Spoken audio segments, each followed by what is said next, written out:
Hello, I'm Mellissa Kelliher, and my medium is flowers, and I am the artist and owner of Ivy and Ash Boutique.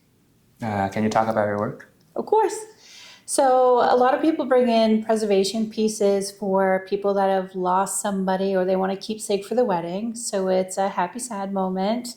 I also do a lot of work on a platform called Fair, and it's where other stores purchase products from me. I make them in wholesale and ship them out.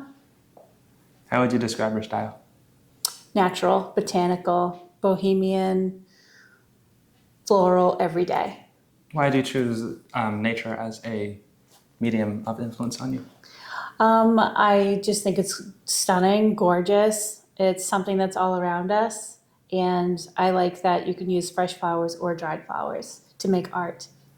What would be your art philosophy? I think my art philosophy would be artists make lousy slaves because we can't be kept in a box. We always have a new idea.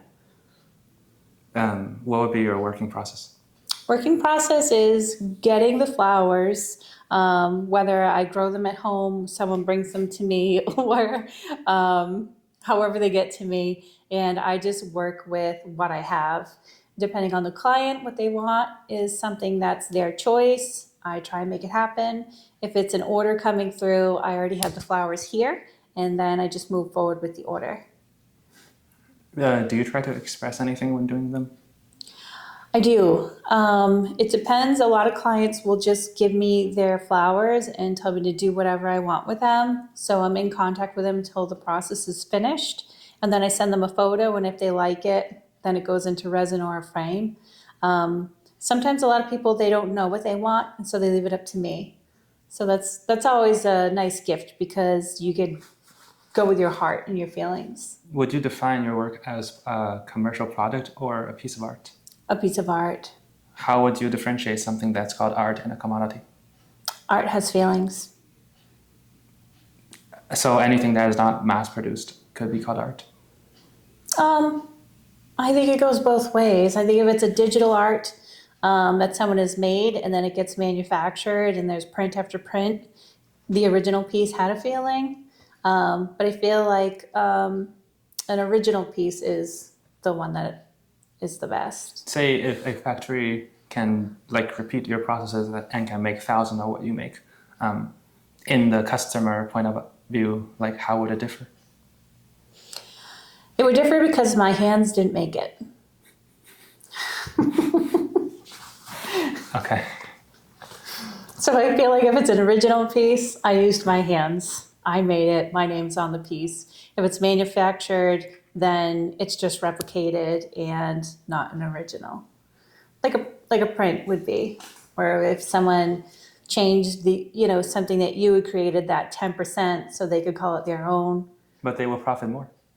They would definitely profit more, but it wouldn't mean anything to me if someone copied something I did and it went out into the world and a million people bought it. I would much rather them have an original piece. Everything I do is an original, so it matters to me. Why does originality matter more than wealth? Because it's human. I don't think wealth is human. Wealth is part of human. It can be a part of human, but in the end, you don't die with your money. It doesn't go in your coffin. Does your art go in your coffin? Oh, I hope so. Maybe I'll be wearing, jewelry that I made or something. I have copywritten pieces, so that's something that I could leave. And some would call that wealth. So how do you sell your work? I originally started selling my work at markets, outdoor markets. Then that changed because doing markets, you don't know what type of weather you're getting. You don't know what the crowd will be. You don't know if it's worth it. So now if I do a market, I choose which ones are worth it because it takes a lot of time and craft to do what I do. So it's not like something that I could just make a ton of and bring a tote and just hope to sell it all. So markets were first. Then after that, I went on Etsy Etsy was good for a while until the pandemic happened, and then people were doing digital art, and that just wiped, I feel like, everyone who did handmade out of the water, because everyone was doing digital t-shirts, digital prints, digital everything. And so you no longer needed a space to create. You could just sell your file. It would be sent to another company. They actually make and sell your shirt and ship it out. So you just basically make the sale and then you collab with someone who does the rest. So Etsy, I'm not on Etsy anymore.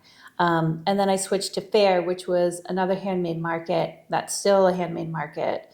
I could see some things filtering in that are not handmade, but I think they want what the wealth. They want, they don't mind. They're just there to make the money. But small artists like me, you could still find, people that want to purchase your things because they appreciate one of a kind, handmade, not sold on Amazon, things like that. Do you think art education makes people artists? I think you're born an artist, and I think you lose it over time. I think art education helps to keep it growing and inside of you. How would you say your style has evolved over the years? Oh my gosh, I've done everything. This isn't just all I do. This is just the space where I can do this because it's resin and it's very sticky. And I'm an entrepreneur at heart and an artist at heart. So I've always created whatever I could. If I see something, I want to try and make it before I buy it.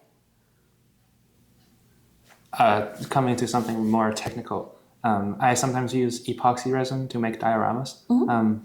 So what would be your form of like epoxies you use that's like edible by people? Sure.